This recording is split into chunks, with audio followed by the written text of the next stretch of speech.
அப்பா உங்ககிட்ட அப்படி நடந்துக்கிட்டதுக்கு மன்னிச்சிருங்க. அக்கா இங்கெல்லாம் விட்டுட்டு போனதுக்கப்புறம் அப்பா ரொம்ப உடஞ்சி போயிட்டாரு. ஹார்ட் பேஷண்ட்னால டாக்டர் கண்டிப்பாக ஆப்ரேஷன் பண்ணணும்னு சொல்லியிருக்காரு. அத்திம்பேல் தான் எல்லாம் சென்னையில் பார்த்துக்கலான்னு சொல்லியிருக்காரு. பாலாவுக்கு நான் திருச்சியில் படிக்கும்போது ரம்யாவோட பழகின விஷயம் தெரியுமா? தெரியாது.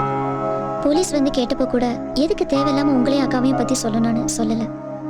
ஒரு போலீஸை கேட்குறேன், ரம்யாவோட கல்யாணத்துக்கு அப்புறம் அவங்க மேரிட் லைஃப் எப்படி இருந்துச்சு? சேச்சே, அப்படி யோசிக்கவே முடியல. கல்யாணத்துக்கு அப்புறம் அவ எவ்வளவு சந்தோஷமா இருந்தா தெரியுமா? அவர் ரம்யாக்காக எல்லாமே செஞ்சாரு. ஆனா இப்போ அக்கா போனது எங்களாலே தாங்கிக்க முடியல. அவர் எப்படி தாங்கிட்டு இருக்காருன்னு தெரியல.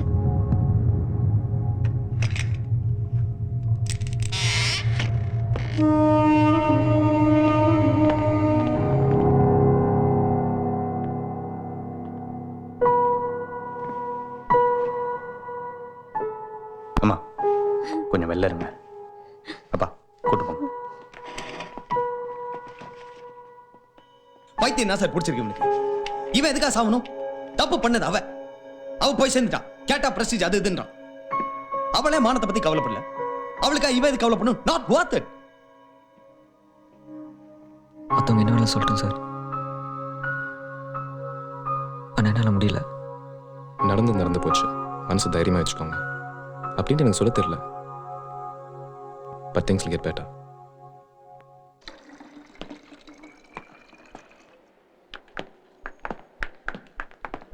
இங்க என்ன பண்ணிட்டு இருக்க?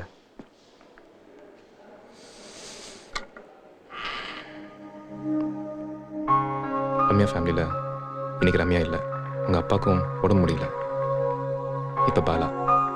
இதுக்கெல்லாம் என்னதான் ரீசன்? ரம்யா ஒய்ஃப்ங்கிறதுனால பாலாவால் தாங்கிக்க முடியல. He may be sentimental, but நம்ம ப்ராக்டிக்கலாக இருக்கலாம். வா போலாம். இல்லைடா, நான் வரல.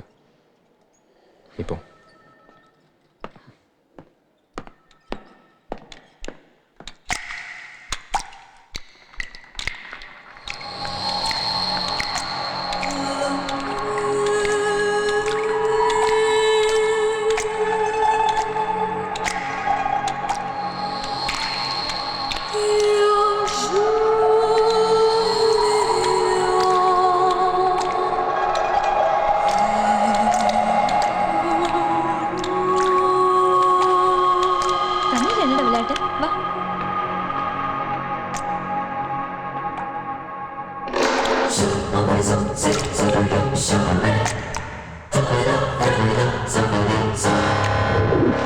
ரிட்டையர் ஆகி எத்தனை வருஷம் தானே சென்னையில இருக்கிறது. இங்கே என் பொண்ணு வீடு இருக்கு. போர் அடிச்சா போதும், Chennai to Pondicherry just 2.5 hours ஈஸியா டிரைவ், அவ்வளவுதான்.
அப்பார்ட்மெண்ட்டில் தான் எல்லாரும் சாகணும் கிடையாது.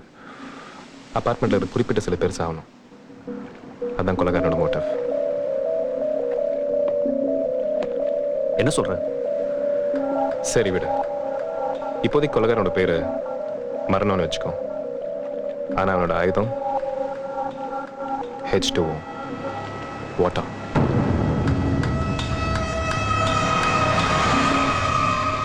புரியல. Ramya suicide, Kalyani accident, Thyagarajan murder. Mode of death எப்படி இருந்தாலும் காஸ் ஆஃப் டெத் அவங்க 3 பேர் சாவுக்கும் முக்கியமாக இருக்கிறது இந்த தண்ணி தான். Plays a vital role in all the 3 cases. நீ பாட்டுக்கு உன் இஷ்டத்துக்கு ஏதோ சொல்லிட்டு இருக்க. கேட்டா மற்றவங்க மாதிரி இன்ஸ்டிங் அதுன்னு சொல்ல போறியா? Not an instinct, but perfect syndrome, I could say. ஒவ்வொரு விஷயம் நடக்கிறதுக்கு முன்னாடி ஏதோ ஒரு விஷயம் உணர்த்திக்கிட்டே இருக்கு. ஆனால் அது என்னன்னு தான் புரியல. இந்த கேஸில் இன்னொரு ஆங்கிலும் இருக்கு. தியாகராஜன் பிளாட்.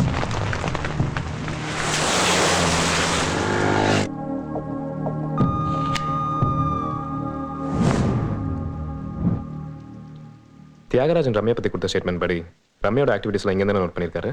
ஆமா.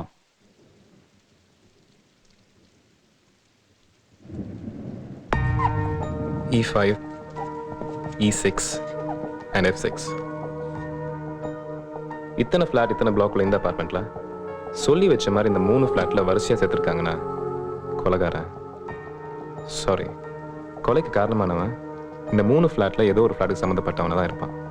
Am I correct? F6 Thiyagarajan's flat. F6க்கும் ரம்யா ஃப்ளாட் தாண்டி இருக்கிற E5க்கும் சம்மந்தம் கிடையாது. அதே மாதிரி E5 கல்யாணி ஃப்ளாட்னா E5க்கும் F6 தியாகராஜன் ஃப்ளாட்க்கும் சம்மந்தம் கிடையாது. ஆனால் 2 ஃப்ளாட்க்கும் நடுவில் இருக்கிற E6 ரம்யாவோட ஃப்ளாட் எடுத்துட்டோன்னா E6க்கும் E5க்கும் சம்மந்தம் இருக்கு. அதே மாதிரி E6க்கும் F6க்கும் சம்மந்தம் இருக்கு. ஸோ E6 ரம்யா ஃப்ளாட்டுக்கு சம்மந்தப்பட்ட யாரோ ஒருத்தன் தான் இது எல்லாத்துக்கும் காரணமாக இருக்கான். எதை வச்சு சொல்ற? சின்ன ஒரு லாஜிக் தான். நம்ம வீட்டு பிரச்சனையோட பக்கத்து வீட்டு பிரச்சனை தான் அதிகமாக தெரியும். இப்போ ரம்யா ஃப்ளாட் சம்மந்தப்பட்டவங்கன்னு பார்த்தா ரம்யா, பாலா, பாலாவோட ஃப்ரெண்ட் விக்கி, ரம்யா வீட்டுக்கு அடிக்கடி வந்துட்டு போகிற மிஸ்டர் எக்ஸ். இதில் நம்ம விட வேண்டியது ரம்யா, பாலா. மிச்சம் இருக்கிறது விக்கி அண்ட் மிஸ்டர் எக்ஸ். ஒருத்தி விக்கியை ஃபர்தராக இன்வெஸ்டிகேட் பண்ண. ரம்யா சாகிறதுக்கு 1 மாதத்துக்கு முன்னாடி அவள் யாராருக்கு கால் பண்ணா ஆனால் எல்லா டீட்டெயில்ஸும் கலெக்ட் பண்ணி என்கிட்ட சொல்லு. குறிப்பாக ரம்யா மொபைல் கால் பண்ணான்னு செக் பண்ணி என்கிட்ட சொல்லு. Okay? Okay Vasu. Every death has a reason behind it. எல்லாம் சாவுக்கு ஒரு காரணம் இருக்கும்.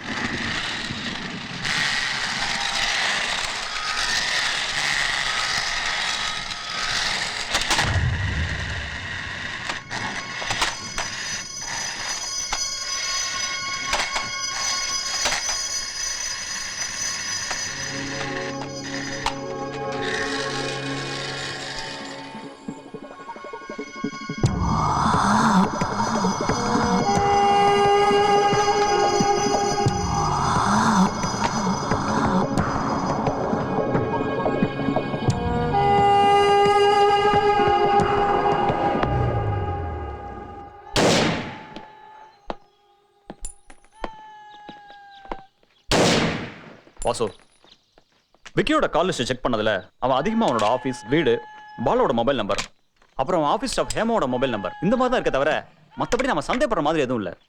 அப்போ நம்ம அடுத்த ஃபோக்கஸ் மிஸ்டர் எக்ஸ். ரம்யா சாகிறதுக்கு முன்னாடி தான் சாவுக்கு யாரும் காரணம் இல்லை எழுதி வச்சுட்டு செத்து போயிருக்கா. அப்படி இருக்கும்போது எதுக்கு இந்த கேஸ் இவ்வளோ பெருசுப்படுத்திட்டு இருக்கேன்னு எனக்கு ஒன்றும் புரியல. லைஃப்ல நம்ம நினைக்கிறது எல்லாமே நடக்கிறதில்ல. சில சமயம் நிமிஷத்தில் மாறிடும். அந்த இங்கே தான் ரம்யா கேஸை பார்க்குறேன். இங்கேருந்து பார்த்தா அந்த சர்க்கிள்ஸ் எல்லாம் ஒன்றுக்குள்ள ஒன்று குழப்பமாக தான் தெரியும். ஆனால் பக்கத்தில் போய் பார்த்தா தான் ஒரு தெளிவு கிடைக்கும். இனி மிஸ்டேக்ஸ் கிடைச்சா தான் நம்மளுக்கு ஒரு தெளிவு கிடைக்கும்.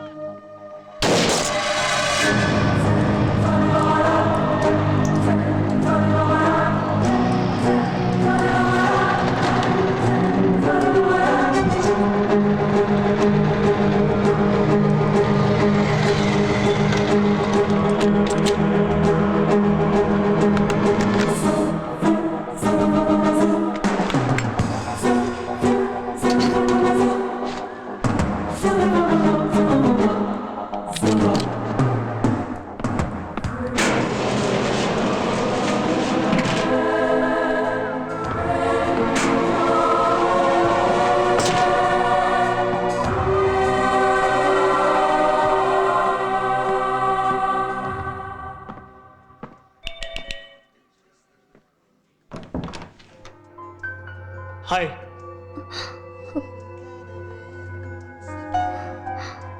சரி உள்ள வா.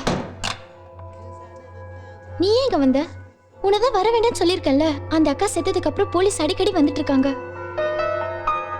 உன்னை வேற என்கொயரி பண்ணாலும் பண்ணுவாங்க. பண்ணா பண்ணட்டுமே. என்னமோ நான் தான் கொலை பண்ண மாதிரி பேசிட்டு இருக்கேன். உனக்கு ஒண்ணும் இல்ல, எனக்கு தான் ப்ராப்ளம். நீ முதல்ல கிளம்பு. ஏய், என்ன வந்ததுல இருந்து போப்போன்னு சொல்லிட்டு இருக்க? நானே ஆக்சிடென்ட் ஆகி 3 மாசம் ஹாஸ்பிட்டல்ல இருந்து இன்னைக்கு தான் பெங்களூர்ல இருந்து வந்திருக்கேன். உனக்கு ஃபோன் பண்ணா எடுக்க மாட்டேங்குது. என்ன நம்பர் மாத்திட்டியா? சரி, இப்போ உனக்கு என்ன வேணும்?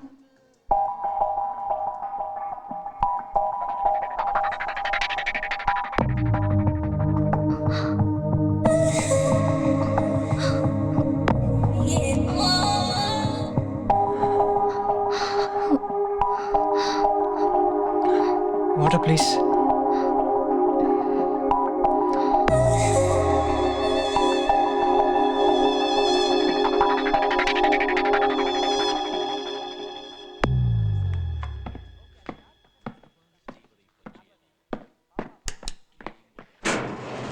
ஃபோன் பண்ணி இன்ஃபார்ம் பண்ணிட்டேன்.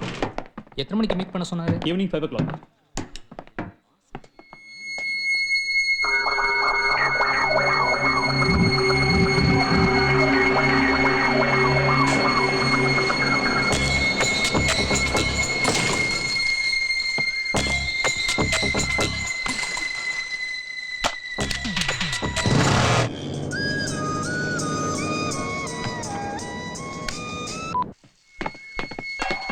சார் சண்முகம் சார், நீங்க சொன்ன அடையாளப்படி ஒருத்த புலிஸ் அப்பார்ட்மெண்ட் வந்து போறா சார். எந்த ஃபிளாட் வந்தான்னு பாத்தீங்களா? பட் எந்த ஃப்ளாட் தெரியல சார்.